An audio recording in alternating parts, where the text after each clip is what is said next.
Poisonrana. Joined by pro wrestler Mercedes. Hello. Braden Herrington here with Davie Portman for Post Wrestling, Poisonrana, whatever podcast app you found us, or maybe you found us on YouTube. And we're not alone today. We are not. We are joined by a wrestler that we are very familiar with. We followed through these years, and now you can see her on Ring of Honor, Honor Club, Watch Ring of Honor, AEW, and also this month over for Smash Wrestling's whole day of wrestling on June 25th, the Girls Next Door. We are joined by the original badass, Mercedes Martinez. How are you doing? I'm good. Thank you. You make me feel so old. I think I've been watching you forever. No, I don't mean like that, but I know that you've been well traveled because you've come up to our neck of the woods in Toronto for quite a few years. I've definitely watched you like more than a handful of times at live events, and even when we've gone to like a bunch of shows down in the States, you've always been on the card and you're always stealing the show. So it's great to talk to you. Oh, we somewhat lost you for a second, but that's okay. So what's going on? Because I know that you've been busy like wrestling on almost every night of the week, because we're recording this Friday afternoon, Mercedes, and you're on Rampage tonight. You were just fighting Vert Vixen last night on Ring of Honor, so I think things are a bit busy for you right now. A little bit. I think I don't want to say it's been the hiatus, because it's not, because we always stay ready, right? I just think sometimes you have to wait for those opportunities to come back into that spotlight and remember, and tell people and remind them who the fuck you are. Absolutely. I'm a big believer that sometimes if you're constantly on TV every week or on the grind every week, you need to take some rest, and sometimes you just need to take a small bit of hiatus, deal with real life bullshit, and deal what you have to deal with. But you stay ready as best as you can. So when there's opportunities that come knocking, you're ready for them. And I think that's what it is right now. Right now, I'm coming in hot with anything and everything, whether it's the Indies, whether it's Ring of Honor, whether it's AEW, whether it's, Femme Fatale, the Smash Wrestling coming together for this big thing that they coming up. So I stay ready, always stay ready. And I'm just here to remind people that no matter how long I've been in this business, that I'm coming out there to prove to everyone that I am the baddest female wrestler in this generation, past generation, before that as well. I helped blaze a trail for what people see now. Absolutely. Like we just had our 5-year anniversary together as a podcast duo, and one of the very first things we covered was the Mae Young Classic. We were doing a weekly review show of that. We've been the NXT guys for Post Wrestling for 5 years now, and then since the inception of AEW, we've been covering that as well. So yeah, we've really been following you for the last 5 years, and you have worked kind of everywhere. Like you were in the inaugural Shimmer main event during a time when kind of WWE was sort of a bit more, diva era, like bra and panties era. You were like spearheading this like all women's promotion, and in the first main event there. So and look at women's wrestling now. Like fast forward a few years, like I feel like you're somewhat responsible for that, Mercedes. Like you've wrestled probably everyone who's come up through now, like through women's wrestling right now, from where it kind of was to come where what like.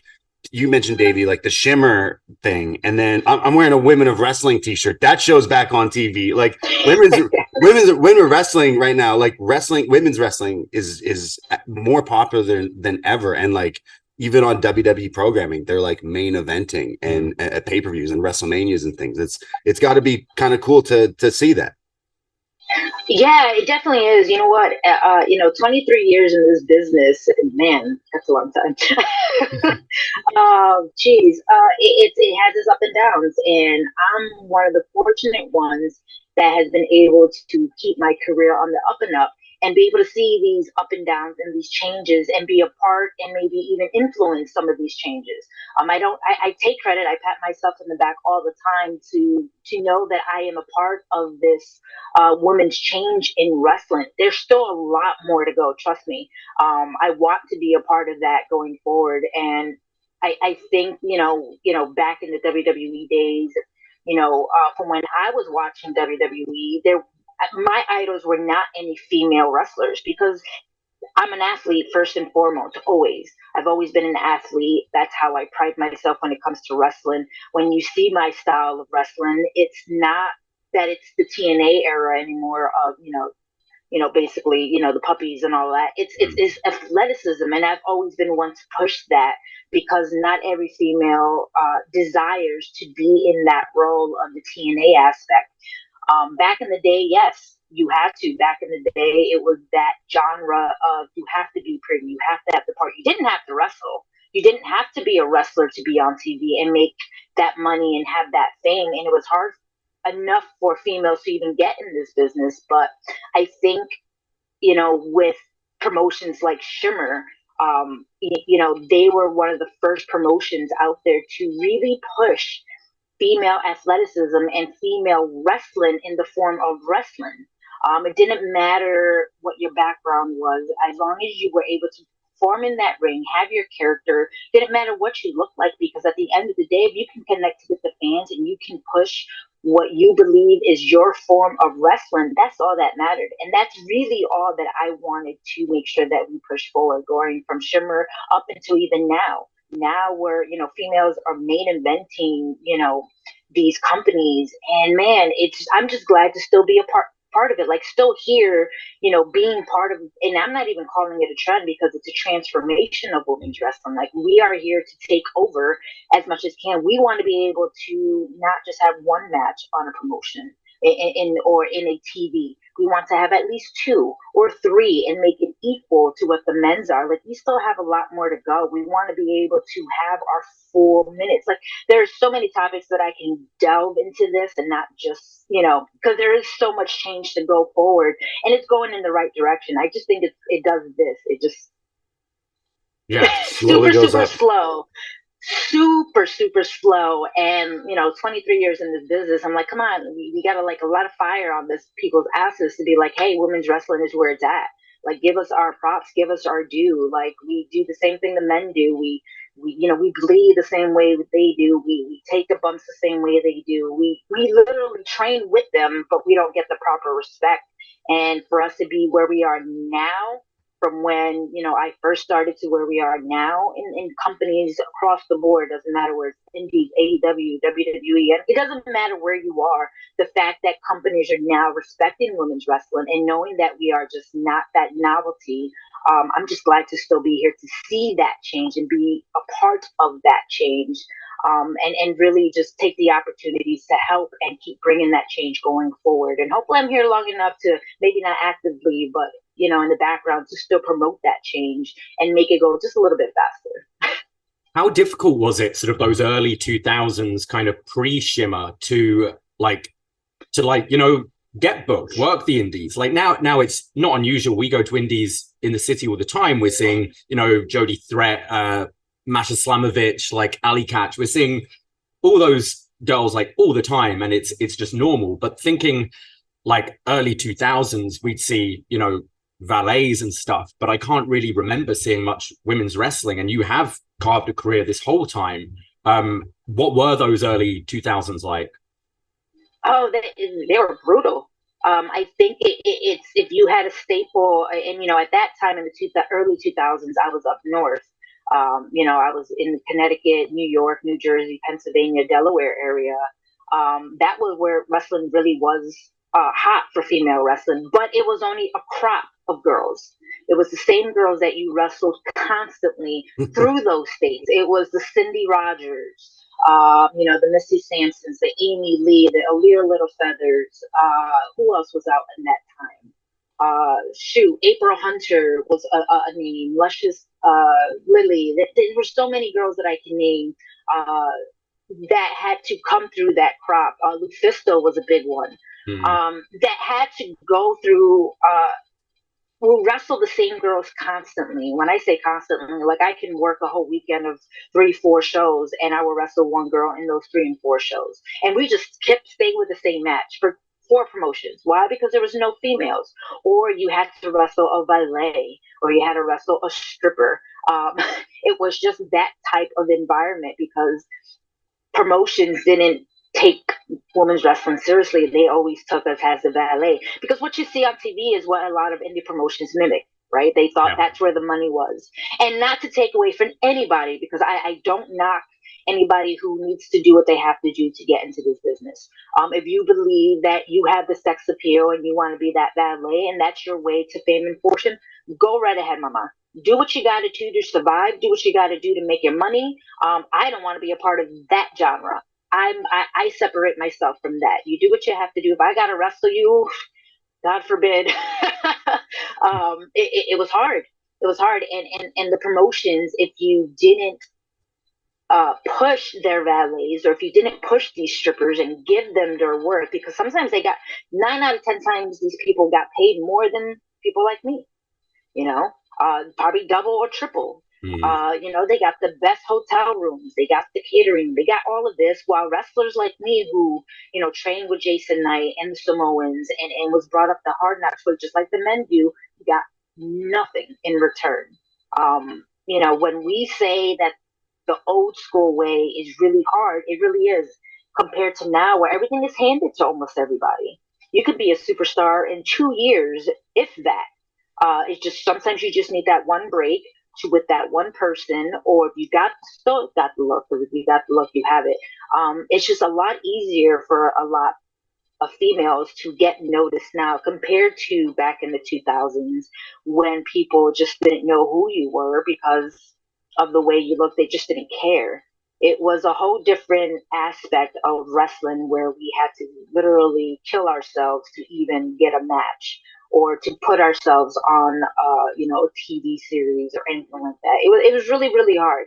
And I don't regret anything that I've done. I don't regret anything that I had to make my name, because at the end of the day, I did it my way. I will always do things my way. I'm very blunt, very real, very authentic in the way that I present myself. I'm professional to a certain degree, when I have to be, but I'm also one to speak my mind when I know things are wrong.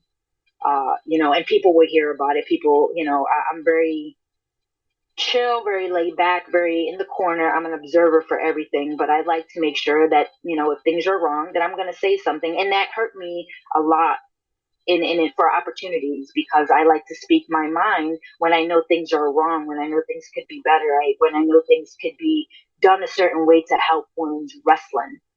So back then it was hard knocks to try to even get your name out. You had to do a lot of things. Lufisto is a perfect example of somebody who had to blaze her own trail to get her name out, and she still doesn't even get the recognition or the love that she deserves for what she has done for women's wrestling. If it wasn't for someone like Lufisto or someone like me, think about what Lufisto has put out there. No one would ever think of hardcore wrestling for females. She's one of the trailblazers in that genre of wrestling. You know what I mean? There's so many facets of wrestling that people don't give us credit for, because we have to blaze our own trails. We have to think of equal opportunities, and we don't get that. We don't get the fair handshake due for whatever reason, people see us. So it's definitely was hard back then. It was definitely trying to navigate a lot of issues that has come up in the last couple of years with the Me Too movement, the speaking out movement. All that has been brought up to light. But that's the stuff that we were dealing with back in 2000s. I was a baby back then. I was 19, 20, 21 years old. That stuff, it was kind of like, just shut up and put up with it if you want to get into this business. Now it's like, we were speaking our mind, and I'm a big proponent of something happens to you, just stay right there in the locker room. Let everyone see it. Let everyone hear it. Everyone has those cameras out like there's no tomorrow. It's a 50-50 with those, though. It's a do or die mentality one of those. But I believe that, times have changed, and we are getting the respect that we are getting now, but it's just a slow continuation of what I've seen when I was 20 compared to now when I'm 42. It's really, really slow, and we just need more people to have our back. And, these companies, I think, just need female writers, female producers, female agents, a female perspective on storylines, on everything, so they can kind of understand where we are coming from. Because even though we train with the men, taught by men, we are not men. We are females. We are women, and we have a different perspective on a lot of things that I'm trying to, on my own, bring forward. So it has been a whirlwind of a career so far, from the 2000s up to now. Yeah, like I could rant and rave. Yeah. No, that's awesome. That's why we got you here. No, honestly, that was already awesome. Yeah. Yeah, it's a lot of topics that people don't think about if you've been in the business even 7 years. Even 7 years ago, if you think about it, things were still like great for females. But if you dived in 12, 15 years ago, 20 years ago, it's a topic that a lot of us want to talk about, but a lot of people don't want to hear it. There's the difference. Because it's a whole different mentality back then compared to now. It's a whole lot of bullshit. I could only imagine. I mean, you brought it up, but like the whole, speaking out movement brought a lot of attention to, for a lot of people that maybe went, is this what's going on in the world of wrestling? Where a lot of other fans and people involved in the wrestling community were like, we want to get away from that kind of thing. Just think of all those careers that, those women's wrestlers out there who no longer wrestle because of things that happened during those times, that all the potential like talent we could have today that was cut. While someone's like, grinding every day to try to, do their dream when things are like trying to knock them down. I could only imagine the like difficulty of going through, especially like that, like, you're right. There's a weird window. It's like the last 10 years, there's been a lot of things in come to light. And like you said, everyone's got each other's back somewhat with the world of the internet. It seems, that maybe the other way around, where everyone's shitting on everyone else of the internet, but in the same way, it also brings people together. You can tell someone like, hey, like, everything's so much more accessible now. Yeah. So you see a clip of like, I don't know, a women's death match on the indies go round on Twitter, and people are like, holy shit, what is that? That looks cool, which you didn't have that in the early 2000s. I'm spending 2 days trying to download a little video clip on Napster of Sabu going through a table. It's different. Yeah. We've definitely moved on, and I think the accessibility definitely helps kind of all styles of wrestling. And when you go forward to that period, which like we were really interested in around like 2016, 17 in WWE, the network was thriving and they were just pumping out all this content, and you had things like the Cruiserweight Classic, which put light to kind of non-traditional WWE style superstars and giving them a platform and allowing them to wrestle that indie style. And then we had the two Mae Young Classics as well. And I think I remember there being quite a bit of buzz when your name was announced for it, because it was like, fuck yeah, finally she's gonna get this sort of big platform. Yeah, you had that the awesome match against Meiko Satomura, which is someone else who's been grinding for years and years and getting that platform. But also just a really interesting tournament, because you had these veterans, and then you had these girls who like their kind of first match was on the network. And to mix all that up, and some of those people like today, I'm thinking, your Caden Carter's, Casey Catanzaro's are killing it now. But we literally watched their first matches. Yeah. And like, how was that for you going through the Mae Young Classic and then going into NXT, like as a seasoned veteran? You mentioned you've been working for like 20 years by this point, going into that NXT system. What kind of things did you take away from that still? Like, we're always learning, I guess, the further, no matter how long we do something. You know what? Let's go to the Mae Young first. From the first Mae Young to the second Mae Young, those two were totally different.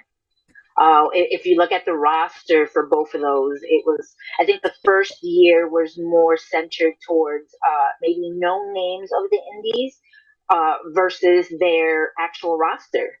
The girls that they brought in, or the girls that they thought that needed the exposure, compared to the second Mae Young, where it was full blown, a lot of indie girls. compared to their actual roster. So it was two different contrasts. And for me to be a part of those two different contrasts was two different productions, two different, the way they put those two different Mae Youngs was, when I say different, it was different. It was like the first Mae Young was a whole week worth of shooting and these things called car washes where you have to do your pictures and your graphics and all of that and your makeups and all of that and figure out who you're going to work with, your rehearsals and all this and that. And then when you get to the second Mae Young that I was a part of, it was within 2 days. So their production, when I say it was two totally different Mae Young Classics, it was two totally different Mae Young Classics. When I look back at it and I look at my matches and I'm like, man, wrestling like someone like Xia Li, her first match ever in WWE was versus me.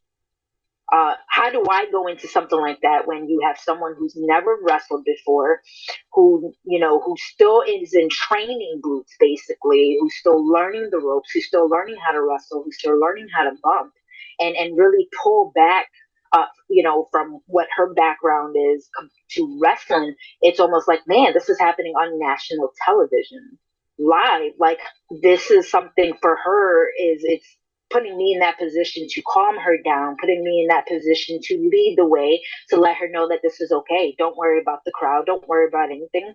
I'll talk you through it if I need to. Just go out there and do what you need to do, that you know how to do. I have the rest. As a leader and being in this business long enough, I also know my role. I know that I have to prepare and teach the new generation, at that time for WWE, what to expect for wrestling. And wrestling, in my mind, has its different facets. So when you have these new female wrestlers coming into something like the Mae Young, it's already a big history-making event for WWE. And then you're pulling brand new females that are on their roster against females, someone like me, or, that's been around for so long. It's a history making match for her, but for me, it's almost like what I've always been doing, teaching the new generation, just on a bigger platform. You know what I mean? More eyes are on me and all of that. So the Mae Young, both Mae Youngs were, that's, for me, it was more, yes, I got this big platform. Yes, I'm going to do what I always do.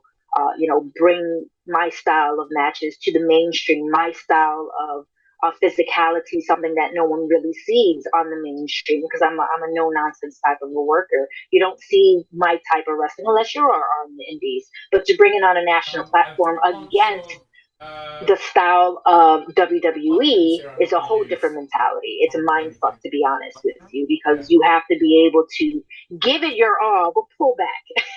Is that because normal? It is, like coming into WWE, right? Like someone like you've been kicking ass for years a certain way, and you get there and they're like, hey, please don't hurt anybody, or please don't, like, what's the difference when you got into those territories there? Like, it's you have to gauge the person you're working with. You have to know if they can actually physically be able to take the hits that I'm giving. I'm not there to hurt you. Wrestling, professional wrestling is sports entertainment. Let's get away from that kayfabe, because there is no more kayfabe on that anymore, right? If you really want to talk into that physicality, yes, I'm very physical in that ring. Yes, when I hit you, you can go in to steal it, but I'm not there to give you a black eye. If I punch you in the face, yeah, the crowd's gonna hear it, yeah, but I'm not there to break a jaw unless it's warranted. Like, I'm not there. I know when to, I know what to do in there. I think when I got there, it was my job as a professional wrestler and as a sports entertainer. It's weird to call myself that. Is to perform my level of wrestling, show national TV and this national audience what they're missing out on Mercedes Martinez, right? And I'm also going in there also to make sure that the WWE roster understands that I'm there to help you as well. I am there to enhance you. I am there to bring you up to speed on the level that I'm at, and then some. If you are already up here and this is your first match, and I've been on this level for years and years and years, my job is to propel you to the next level, because you're the one with the contract. You're the one that's, Triple H and the office is looking to propel. So they're bringing me in for a reason. My job is to get you and bump you up to that level, whether it's your first match or not. Right. So I know my role. My job is to make you look like $1 million. And while I'm making you look like $1 million, I'm also cluing the national audience of what I am about, who the fuck I am, what I can bring to the table, and not just in wrestling, in the wrestling sense, but also, hey, I'm bringing this girl who knows nothing about wrestling to wrestling. I'm showing you what she can deliver, hiding her flaws, bringing her highlight reels and all that. And I'm part of that. I am part of that direction that is going to get this girl over to the national audience and to make sure that, her contract is not in vain. Like, there's so many different facets of wrestling that people don't understand. It's not just going in there having a great match. Anybody can have a great match. But can you propel your opponent to the next level? Because that is your role. It's, hey, Mercedes, we know you're fucking great. Yeah, I know that too. I'm very humble, but I know that I'm fucking great. And, well, we need this girl to look like she's a superstar, and this is her first match. All right, boss, I am going to do that. I am going to give her the best 5 minutes of her life, and this is her first match ever, in a spotlight ever, her first gear, her first everything. I got you, boss. But to be put in that position, that also gives me an insight to be like, you know what, they trust me enough to do that. They have that, knowledge to say, you know what, Mercedes is that go-to girl that we can give her anybody, and she's going to make them look like $1 million. Because not everybody can do that. Everybody's out for themselves in this business. It's just how it works. You're going to step on people's backs. You're going to do what you have to do to get up there. I'm not that type of person. I'm there like, hey, we're both equal. Regardless of how long you've been in this business, we're equal when we're in that ring, because that's what we have to be. We're there to tell the story. We're there to do what the bosses says, make both of us look great. And whether you win or lose the match, it doesn't matter. People are going to remember the match. They're not going to remember who wins or loses. If I lose a match, in case with Meiko Satomura, I lost that match, but that is one of the best matches in the Mae Young Classic. 100%, it's the best. The brutality. Yeah, that match. And it doesn't matter. It doesn't matter who won the match. People will just remember like the moves and the physicality and the story. And it doesn't matter who won. Yeah, she won, but to me, I'm like, nah, I won, because that is one of those matches that you can't duplicate. It's one of a kind. So the Mae Young was a chance for everyone to showcase everything, but also besides showcasing your talent, is also proving to the office what else can you do in that ring besides wrestle. Can you lead the match? Can you make your opponent look great? Can you make yourself vulnerable? Can you do what is asked of you? Can you call audibles if need be? If you get hurt, what happened? Like, there's so many different facets of professional wrestling. Once you get to that top level, it's so different. And people forget that. It's not the indies anymore. The indies prepare you for professional wrestling on the national level, but are you really ready for that national level? Because there's more facets to that than just wrestling. It's camera work. There's so many different things that people don't even think about. But when it comes to the Mae Young, it was an opportunity for everyone to showcase their talents, showcase their skills. For me, it was like, God damn it, it's about damn time. It's awesome you like recognize that, though. I mean, obviously there are all the stories of egos in wrestling and not putting over brother and all that sort of stuff. And for going into something like that, it would be so easy to go into like a Mae Young Classic NXT system being like, well, I've been doing this for years and I'm against this girl who's never done this before, and to come in with an ego. And I think recognizing that, although like wrestling comes naturally to me at this point, I'm actually going to have to wear a load more hats than these new girls. And I think that's awesome. And at the end of the day, it makes everyone look good. If you're making your opponent look good, you're going to look good, and vice versa, right? So it's, I think that's awesome that you went into that system knowing what kind of your role is, and make everyone around you look as great as possible. And we generally really enjoyed those. Yeah, I love Mae Young Classics, and especially your that match. Still, I rewatched it yesterday just because I was like, oh man, I remember there was one specific, and it was Meiko, so I watched it back. The call afterwards, Michael Cole was like, man, that was one of the best matches I've ever called.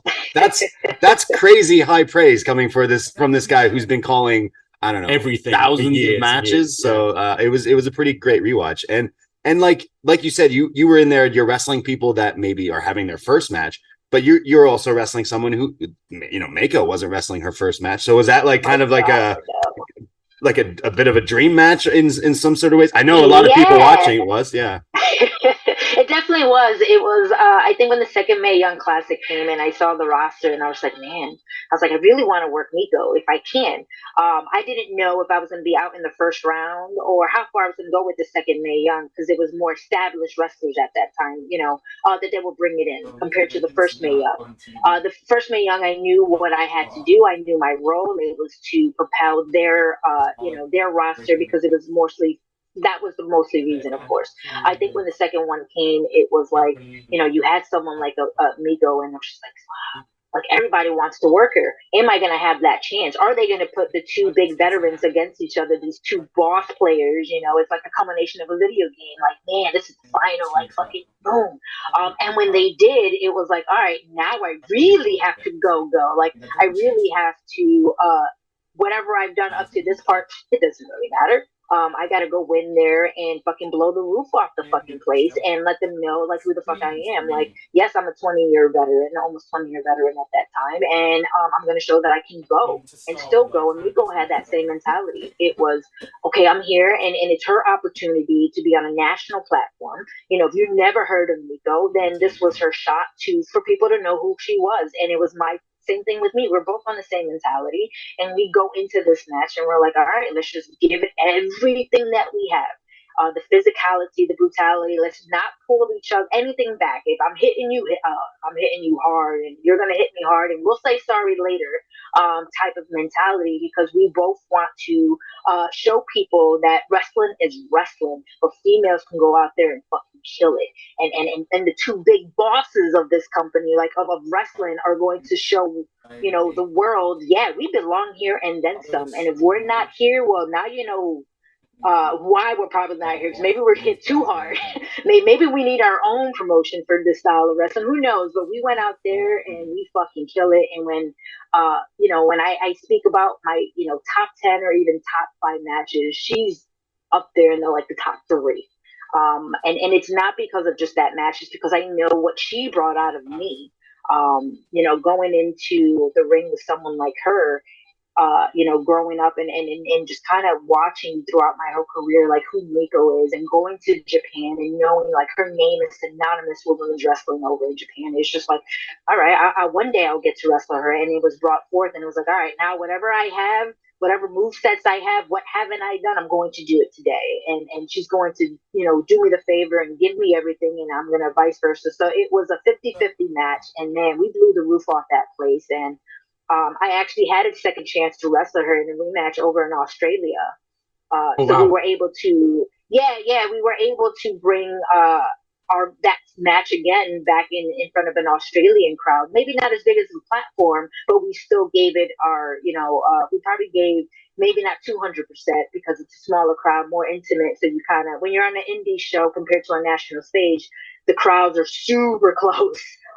And they hear and they listen, and you got to get them involved more when they're that close, right? So our match was 2 different matches, but that match for Mae Young, man, I can't duplicate a match like that ever. Not with Meiko. Anytime I get in the ring with her, it's always going to be something different. But just to know that going from like someone who's having their first match to someone who knows what the fuck they're doing, my mind changes, because now I'm more at ease. Now I can whatever happens, it's gonna happen. It's authentic. You go in there, you don't have to memorize anything, you don't have to call anything. Like, you can, but if something went wrong or something happened, that we can go in there and just kill it. We can go in there literally, I'm wrestling you, all right, and we'll go out there and just put on a match without even knowing what each other's with. Wrestling is universal when you know what the fuck you're doing. You can go in there and just have the match of your career. And we went in there just knowing that. It's one of my top probably 3 matches ever in my career, out of my 23 career thus far. I mean, I really think you're going to have the potential to do that against Masha in Toronto. I mean, that match is huge. Masha Slamovich has been absolutely killing it, especially this last year. Someone else who, when watching her, really isn't afraid to, hit hard and be hit hard as well. So Masha is a monster. Yeah. Yeah. And you know what? This is not the first time I'm wrestling Masha, though. Of course, That's the thing.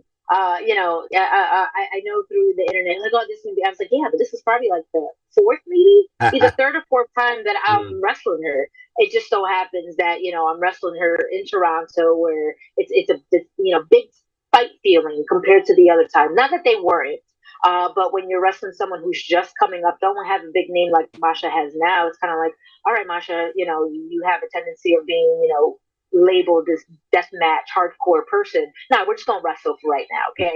So the first two times there were bangers. Don't get me wrong. Like, there were physicality was there, everything was there. The matches were on point, man.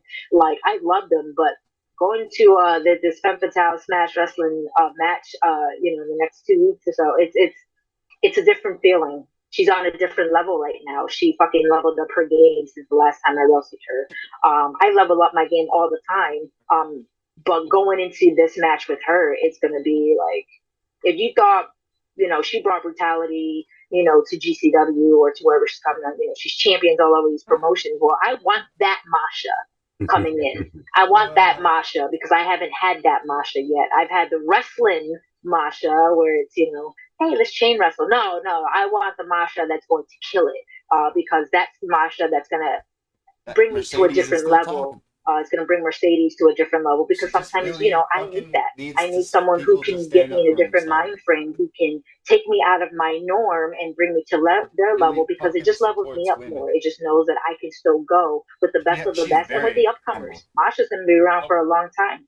In 10 years, am I going to be? Who knows?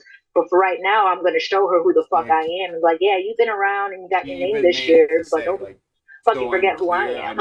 So that's going to be I'm actually really looking forward to that match. Out of all the matches that I have coming up, that's the one that I'm preparing for physically.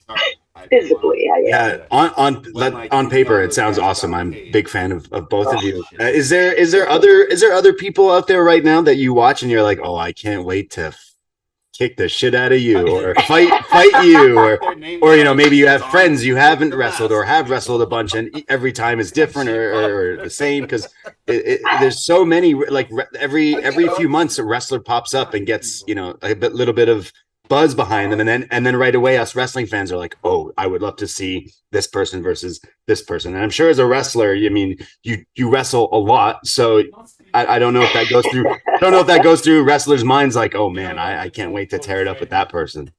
You know what? I always, every year I try to make a list, right? But I can't. You can't make a list. My list evolves around people that have been around a long time and the veterans that I haven't had a chance to wrestle.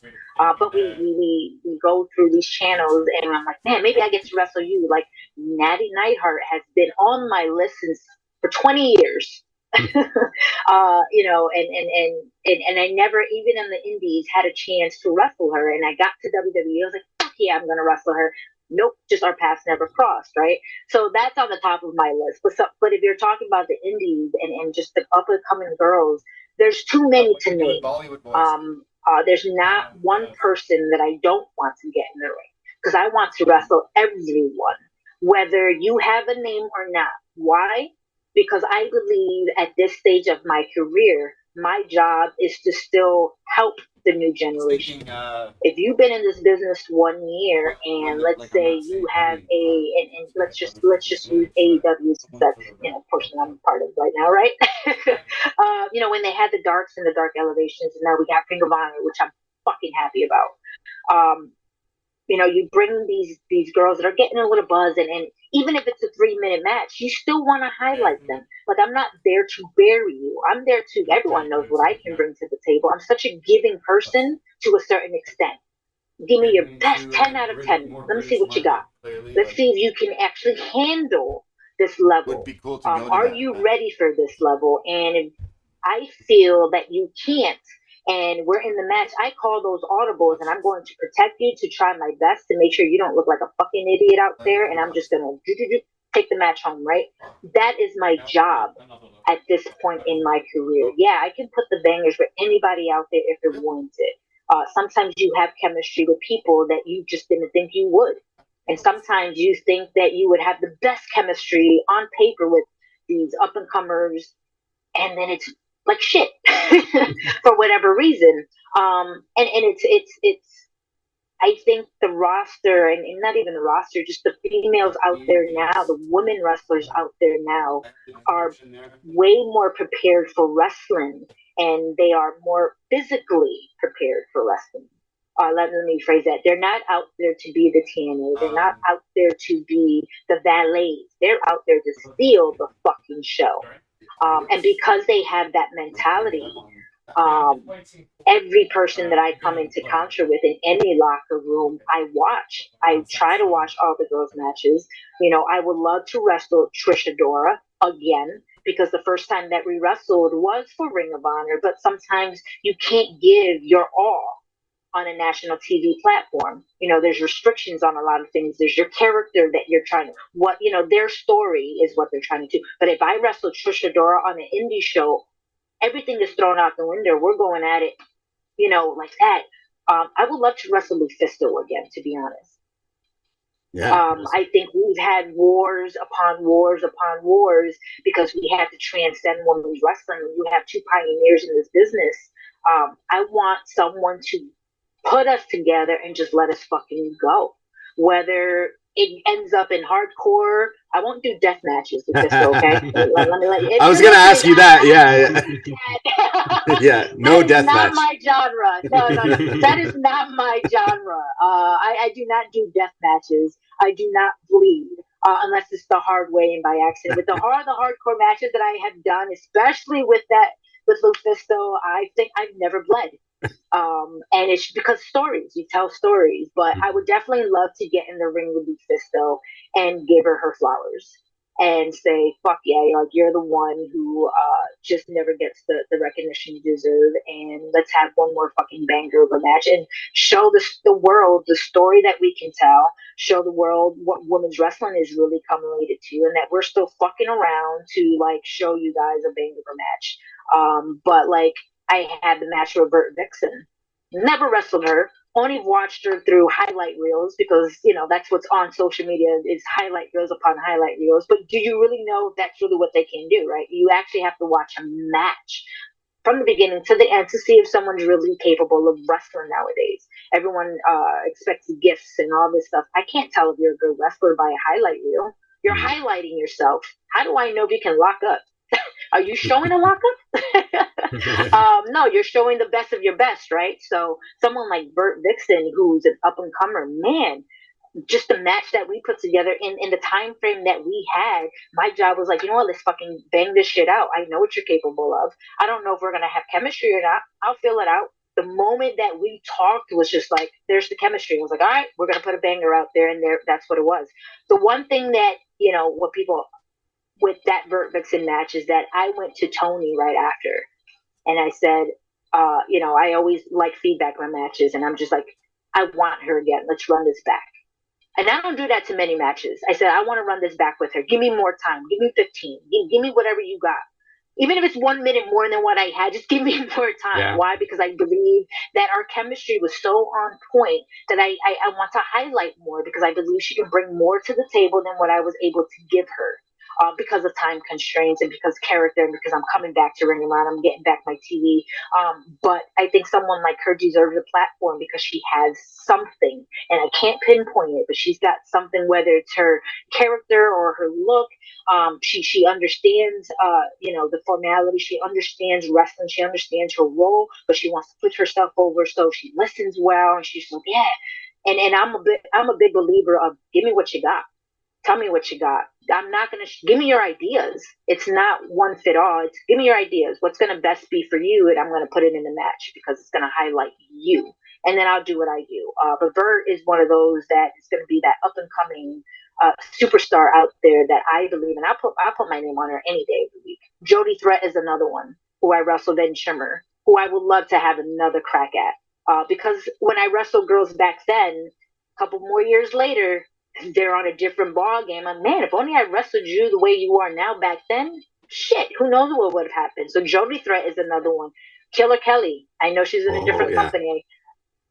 Killer Kelly. As many times that we've been in locker rooms, fucking give me her. Someone give me her, please. We don't see enough of Killer Kelly. Yeah. I don't think. Yeah. I mean, Braden's Portuguese as well, so like it's rooting for her. But There's no other Portuguese wrestler who really stands out whenever I've seen her on TV, and I'm shocked that she hasn't had like a bigger platform and a big presence. You two never locked up? No, we've been in the same locker rooms, and like, you know, even if we like, we live like in the same city and stuff, so it's just like, man, we're in two different companies, and I'm just like, fucking A, like, can someone just book us like on the side to just have this fucking match, because like it needs to happen before my career's over, because she is one that she's another one that just hasn't gotten that national platform, that just hasn't gotten her fucking flowers, that she's a great worker, and her presence and her look and just everything about her, it's just like, ooh, like she got her chance at the Mae Young with Meiko, out of all people, right? So she got her chance. I came after that, and her physicality brings something new to the table. So I think that if, you know, I can get in the ring with her, man, that's going to be just that banger of a match that people are like, oh shit. Like just someone's got to book it. You know, that's one of those, like I said, there's so many people that I've been around with and that I've seen years, and then I see them now and I'm still around. I'm like, fuck yeah, I just want to wrestle you now, because you level up. All these girls, they keep leveling up every year after every year and after every year, and I feel like I have to catch up to their levels. And I'm up to that challenge. Bring me out of that comfort zone that I'm so used to, because anytime that someone wrestles me, I learn they're intimidated and they're nervous and they're excited all at the same time. That they are afraid to give me their best. And I'm just like, nah, I'm just like you. You bring the best out of me, I'm going to bring the best out of you, and let's just have a banger match. Egos aside, doesn't matter who we work for. At the end of the day, we're just trying to put women's wrestling on the map, right? Like, that's the ultimate goal. But yeah, give me Killer Kelly, give me Jody again. I would love to wrestle Bert Vixen. You know, Trish Adora is another one that I would love to get in the ring with and actually just have an actual wrestling match with her, because I didn't get a chance to actually like dig into what she can actually do out there. There's so many names out there, you know. A Viperess is another one who's got a character-driven type of mentality. Everything's character with a lot of people sometimes. Sometimes when you have a character, you kind of look at them and you're like, oh, all right, the character's there. You have Abaddon, who's so character-driven, who I would love to get in the room with. And not for a wrestling clinic or anything like that. Abaddon, because she's going to bring a character element to my matches that I hardly ever get to do. Like, if we want to talk out of the norm and out of Mercedes type of matches, what is Abaddon and Mercedes going to do in the ring? It's such an unlikely match, right? It's such a combination of this, you know, character and Mercedes, and like, what are we going to do to make the fans watch this match and be like, oh shit. That's the challenge type of a style of match that I want, because everyone wants to see me versus Masha. You know, everyone wants to see these big physicality matches. No, give me someone like Abaddon. Give me someone like a Sky Blue. Give me somebody like that people don't expect, because I know how to highlight them. I am going to give them I'm going to give them a great match, because I'm there to bring them up to a different level that maybe they haven't been on. Egos get stroked a lot in this business. Until you're in the ring with someone who doesn't have an ego but know what the fuck they're doing. There's a difference. I don't have an ego, but I know what I'm doing. PK, you listening? That's like 2 months worth of TV there. Like, just look it. Yeah. I got pictures for days, bro. I got pictures for days. It's just a matter of the right time, you know. Someone's gonna book it, you know. We are allowed to work indies, so if I don't get Abaddon on TV, someone's gonna book it on the indies, right? Like, listen, we know how to work a match on the indies where there's no clear cut winner, so we can bring it on TV. we know what to do. We're professionals. Give me someone like that. But yeah, I want everybody. It's hard to pick the names out because there's so many great female wrestlers out there. And it's not just based on wrestling. It's also based on character work. It's based on their locker room etiquette too. You know, someone who has who's phenomenal in the back in the locker room and just needs an opportunity. I'll be their opportunity. Yeah, give me her. What, she hasn't wrestled in? Just give me her. Let me see what she can do. I take my role as someone in this business very seriously. I'm not there to always wrestle the top bill names. I can, but I also want to be that wrestler who's going to help build the new generation of wrestlers too, and teach them through my matches as well. So that's good. That's going to be my next role, right? Is that what's kind of in the wings for you, like going into the future? Because I feel, just from talking to you, like, yeah, I feel like wrestling does have, a lot of people do have egos, but from just briefly talking to you, you sound like you're just like so dedicated and like just a good vibe, a good energy that is what will keep wrestling around and keep getting better and better, because like having people who are just, a bunch of assholes who no one wants to hang around and like we said, can't check their egos and stuff, like that doesn't help anyone. No, that doesn't help us, the fans, doesn't watching help themselves either. Yeah, and you sound like so dedicated in the way you're upping everyone else. You're making everyone sound so good. So like, what's kind of the next? What's like you kind of mentioned like you want to be around in this business. Would you consider like training in the future for up and coming talent? Because you sound like if someone had you as a trainer, they would be set, because you, again, your vibe is immaculate. You know what? Yes, but maybe not as a trainer. Like, I don't want to be stuck in a school and training someone from the ground up. Like, I don't want to give you the drills. I don't want to give you like the bumps. I don't want to do that. I can, and I have in seminars and stuff that I've done in the past. But like, I want to give you a different facet of women's wrestling, because when you have a female wrestling trainer, when I do seminars or if I help at a school to train, my philosophy is a female trainer has a different mentality than a male trainer. We have to bump differently. We have to run the ropes differently. We have to we have different body parts, for goodness sakes. Like, we have a different anatomy. So you can't train us like you can. I was trained by men. Jason Knight has been my first trainer, for 4 years, and it was hard knocks training. Like, it was men training, and it was ECW style training. So my physicality comes from him. And then when you go to, the Samoans and the old school way, it's a whole different mentality of training. But what people lack, and this is what I found traveling the world and going to Japan, is that the female anatomy is different. We should be bumping to protect what we have. Men bump a certain way to protect their assets, right?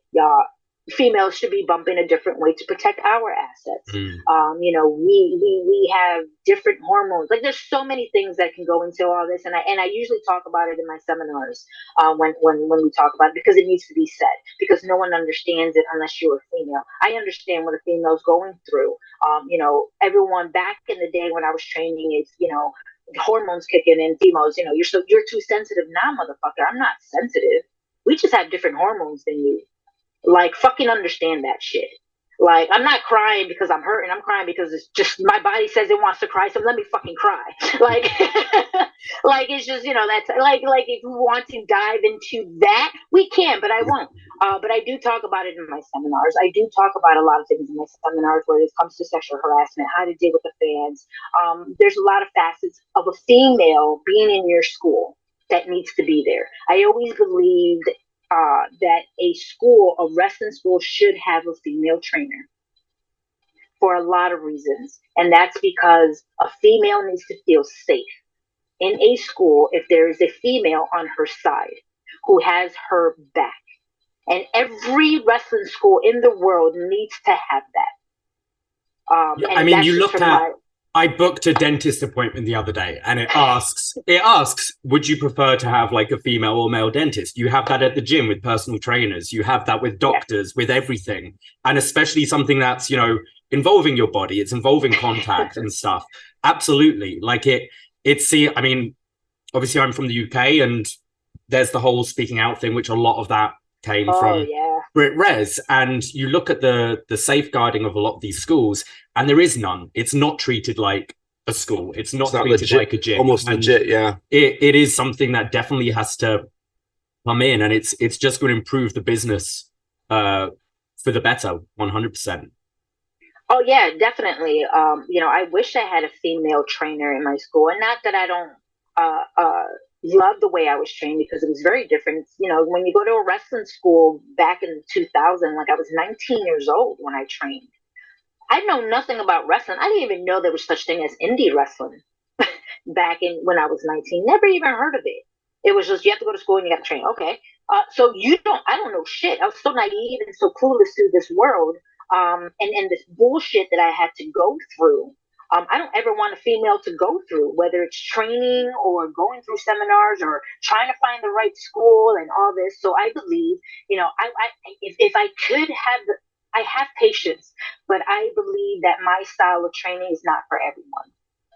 I'm very patient. I'm very empathetic, but I'm also hard knocks, right? Like I don't like to try to train someone to take a bump. Why? Because I'm not good at taking those.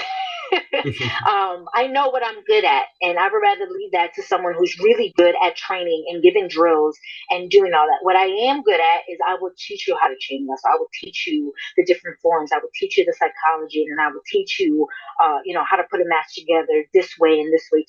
Like I can do that kind of stuff, and I believe that going forward, I really do believe that my next step, and I really truly hope that this is my next step, will be to help the new generation of female wrestlers in a company like an AEW or wherever I land, as an agent and as a producer and as a coach for that company to help their women talent feel comfortable having a producer or an agent that is female to understand and speak to them. I've always believed that every company needs a female writer, because sometimes storylines need to have a female's perspective for it to work. You know, it's a 2 cents. It's another set of eyes from a different perspective. You know, sometimes I look at storylines, I'm like, oh, that's not a male. That's a male writing that bullshit. Like only males come like that. And it's the truth. And it's the truth. But you need a female's perspective on it because we got to put things in a different spin, because you have to understand how we think.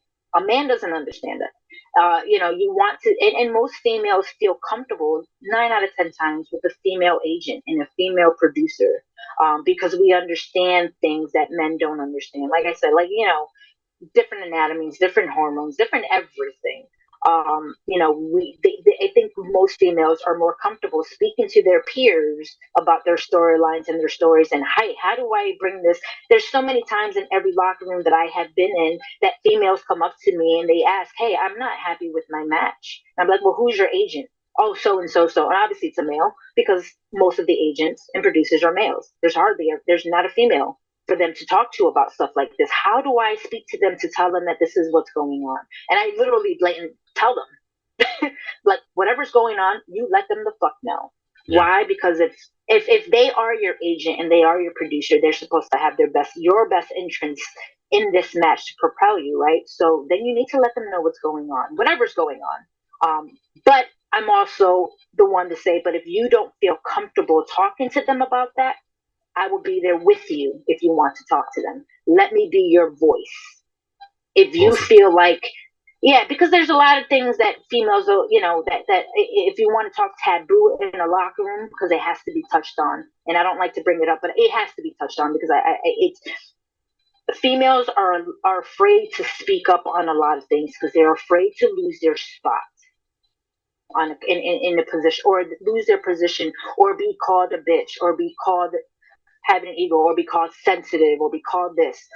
No, motherfuckers. Like, it's such a, I'm so passionate about females empowerment and being able to, hey, if a guy can go and say their piece, so can you.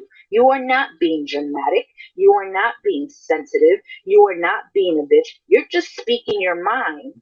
And because they are not listening to you, you raise your motherfucking voice so they listen.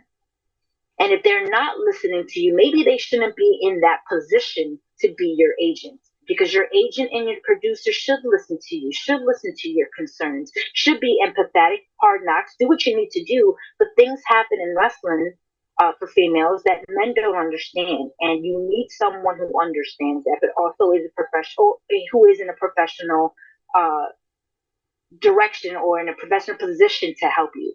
I say it all the time. I'm in no position to tell anybody anything. But God damn it, if something is bothering you and you feel like you don't have a voice, God damn it, I will put myself in that position give me the negativity. I don't care. At this stage of my career, I made my career my way. I made my career by speaking my mind. I made my career by saying what I need to say. And if you feel like you can't, you know what? I will be your mama. I will have your voice for you. I will have your back. Because if no one else has it, then I will. I will sit there while you speak to your producer and agent and just listen. And if Awesome. I feel like they're not listening to you, then you know what? I got you. I got you. And then that's what we need nowadays. But that's going to be my next role. Getting back to what we need to get back to. I think that I want to be an agent and a producer and be that female coach for these companies to help females and to help them and just do something different for these companies and have a different perspective. Because I think when you have somebody like that, your roster is just going to benefit 10 times more by having someone on their side that they can trust and be that middle point to go back locker room / office, because you need someone that got your back, and there's not many of us out there. Really, there isn't. You sound very dedicated and like so passionate about not just wrestling, but like not just women's wrestling, but just wrestling in general. Like just hearing you talk about that, you sound like you could be an agent or a producer. Absolutely. Like that sounds awesome. And you mentioned Mercedes about kind of sticking up for yourself and kind of saying something. Briefly, I know that you were on WWE TV and you were brought up in the faction where everyone was wearing masks, and then you weren't then you weren't on TV with that faction. I'm gonna imagine that maybe you were like, you know what, this is just isn't for me. Yeah. I definitely spoke my mind, but I spoke it in a very professional way. Like, I'm not gonna sit here and speak gangster to like gang, y'all. No, I'm very professional about when I speak about things that are not right for me. 20 years in this business, or even more, people know who I am. People know what I can do, right? People know that I am Mercedes Martinez. There's a name. Why would I want to change what got me to the dance? Why Absolutely. would I? At this stage of my career, like, my brand is already made, my name is already known. Why would you want to change that? And not to knock anybody who's in that group. To be honest, I had no clue what was going on. And I talked about this before, and I don't bury anybody. That's just not my style, right? Like, it is what it is. I can only speak on my experience. It came to the point where it was no one knew what this group, this faction was all about. You see it on TV, and I'm watching, and I'm like, what is going on with this? And then they say, hey, Mercedes, you're going to be part of this group. What? Okay. All right, so before we go anywhere, can you tell me what this group is about? Is it something that I personally am going to be okay with in my life? When I look back at my WWE career, am I going to be happy a part of that group? Am I going to, is this something that I believe in? Can I give you 150% with what you're writing? And the answer was no. The answer was 100% no. I did not feel right in my heart and anything that I'd done. And I said what I said. And I said, you know what? I don't feel happy. It doesn't matter about the fame. It didn't matter about how much money you were giving me to be a part of this. It definitely was going to be way more than what I was making, but money has nothing to do with this. It's my legacy now that you're fucking with. It's what I worked 20 years for to finally get a contract with you. And then this is what you're giving me. I have no say in this. No. I didn't work this hard for something to not go my way and to put me behind a mask. And at that time, if you think about what was going on in the world, I did not want to be 100%. associated with anything. Yeah. Like, it was in a weird position, and I don't know. No one knew what was going on, and I personally just didn't feel right. Like, it just. And I just literally was just like, no. I was like, I can't be a part of this. I would rather stay in NXT, less money, less everything, and do my career my way than to be a part of something that I can't give 100% in because I don't believe in. And it's going to translate on TV. So give someone this position, give someone who's ready for this position and who can do this. But at the end of the day, all I have is my name. And you're willing to take that away from me. I don't. I personally couldn't. Do I regret the decision? Fuck no. I would never regret that decision. And it had nothing to do with creative. It just had something to do with me personally and what was going on in the world. And I didn't want to be associated with what was going on in the world because the world was unhappy. And I was going to be unhappy to even be a part of something that I had no clue what was going on. No one knew anything. And I just didn't. And I speak on it all the time. And it's for the other members that were part of it, they stuck with it. I'm happy for you. Make your money, make your thing. But at the end of the day, I'm still here and I'm still Mercedes Martinez. I'm still doing the way things I want to do my way, whether it's with that company or with AEW, Ring of Honor, whatever happens in the future. I would never, ever regret that decision. I don't regret anything in my life up to this point when it comes to my career. So speaking my mind, yes, you have to. But you have to do it a certain way. You got to do it creatively. You got to do it professionally. You can't go in there. Yeah, you can't go in there like, listen, motherfucker, like this. No. It's hey, like this is my personal belief. I don't think this is right for me, for my character, for my career at this point. Like I don't want to feel like I have to start all over. Can we just, blah, blah, blah, blah, blah. And they all agreed. And that was the thing, is that if you don't have the discussion and if you don't say your point in a nice way and in a thing way, like, you don't know what they're going to say unless you bring it up to the table, right? So they all agreed with my points, and they were just like, yeah, we'll just send you to NXT. We'll just stay next and say, okay, give me a couple months off, let a couple things die down, and bam, right back onto, NXT, right into like the EO and Tony Storm storyline, right? Yeah. Things work out for a reason based on what you believe in, and you have to be able to speak your mind in a very diplomatic and professional way so they understand what you're saying and not be, all bitchy about it. Yeah, good for you. Absolutely. I believe in what I believe in, and that's just how it is. I'm very passionate when I talk. So you're going to be here in Toronto on June 25th. It is Forbidden Door Day. You'll be facing Masha Slamovich at Smash Wrestling at 11:30 in the morning at the Rec Room. It's about 5 minutes away from Scotiabank. It's a whole day of wrestling. It's going to be one of the most awesome weekends Toronto of the year. Needs this. Yeah. Not only is there Smash, Defy, Progress, AEW, but it's Pride weekend as well. It's one of the most fun weekends in the city. It's I highly recommend you trying to check out all the festivities if you're not too beaten up. Toronto gets wild for Pride. It gets pretty wild, and and I think someone like we've got to kind of say as well. Not only have you navigated your whole career, being a woman in a male-dominated world, but also being an openly gay woman in a male-dominated world where, there have been times where, and it's still parts of the world not acceptable. And I think that's awesome. Like, you seem like an absolute fucking fighter just from talking to you. You've been incredibly giving with your time today as well. Just as giving as it seems you are with your wrestling career. So thank you very much, and get those tickets, smash-wrestling.com, to see Mercedes here in the 6 on June 25th. Mercedes, any kind of sign us off here. Sign us off. Oh, sign us off. Any final words? Like, we could go for another hour, but like we've gone. You've been so giving, and we thank you very much. Thank you very much for joining us. Yeah, no. I just want to say thank you for the opportunity, for even letting me talk. Sometimes when I talk, I ramble a little bit, but things need to be said sometimes. But no, I'm very looking forward to Smash Wrestling. I'm looking forward to that weekend. If there's any, Pride stuff going on, I'm coming packed with my Pride gear. I'm ready to, be in the festivities or whatever's going on that weekend before I kill it with Masha at Smash Wrestling. Definitely check out the rest of what's going on for that weekend. I know it's Forbidden Door and AEW, and I got to promote them too. That's my home base right now. But I'm definitely looking forward to all the wrestling going on. Wrestling at 11:30 in the morning is crazy, but you best believe that's probably when I got the most energy, right? So we're gonna tear it up. You got Defy, you got Progress, Femme Fatale, Smash Wrestling, it's a great weekend. And Toronto, I'm looking forward to being in you and anything and everything that you have to offer, and not just in wrestling wise. It is Pride weekend, baby. Mercedes wants to be a part of it.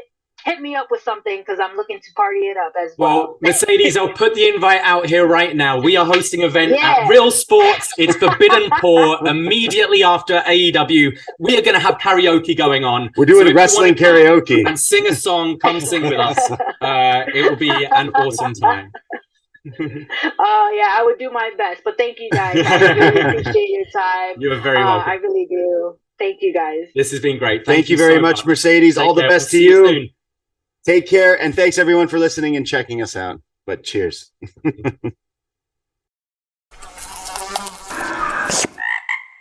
Poisonrana.